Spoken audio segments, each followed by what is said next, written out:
দেখুন, টোটো আর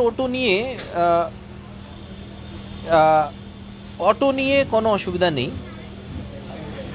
অটো নিয়ে প্রথম রুল হচ্ছে আমরা কল্যাণী এক্সপ্রেস ওয়েতে কোনোভাবে অটো চলতে দেব না। যদি কোনোভাবে ভায়োলেশন হয়, আমি আমার অফিসার্সকে বলে দিয়েছি, অটো সিজ হবে আর যা ড্রাইভার আছে তার अगेंस्ट ব্যবস্থা নেওয়া হবে।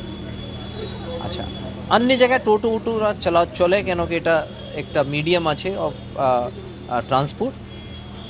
তো টোটো নিয়ে এখনও পলিসি যেটা আছে গভর্নমেন্টের পলিসি, বিকজ ওটা তৈরি হচ্ছে, তো যেরকম পলিসি হবে সেই হিসাবে আমরা করব।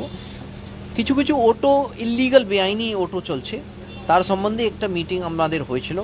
আমরা অলরেডি আরটিও সঙ্গে ওটা কাজ করছি, কোন রোড স্পেসে কোন রুটে কতটা অটো या টোটো আমরা অ্যালাউ করব, সেইটা আমরা একটা আমাদের নিজস্ব অ্যাসেসমেন্ট করে সেটা আমরা যখন এটা ফাইনালাইজ হয়ে যাবে তখন ওদেরকে পারমিট দেওয়া হবে। পারমিট বাইরে যারা আছে তাদের অটো যাতে ওরা চালায় সেটা সিজ করা হবে। বলছি স্যার, ব্যস্ততম ঘোষপাড়া রোডে একটা পার্কিং নিয়ে সমস্যা বলছি।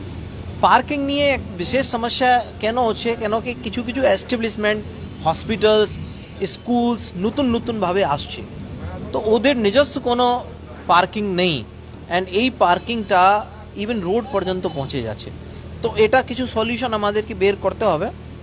আমি আমাদের অফিসার্সকে বলেছি ওখানে লোকালাইজড কি সলিউশন হয় সেটা করা হবে।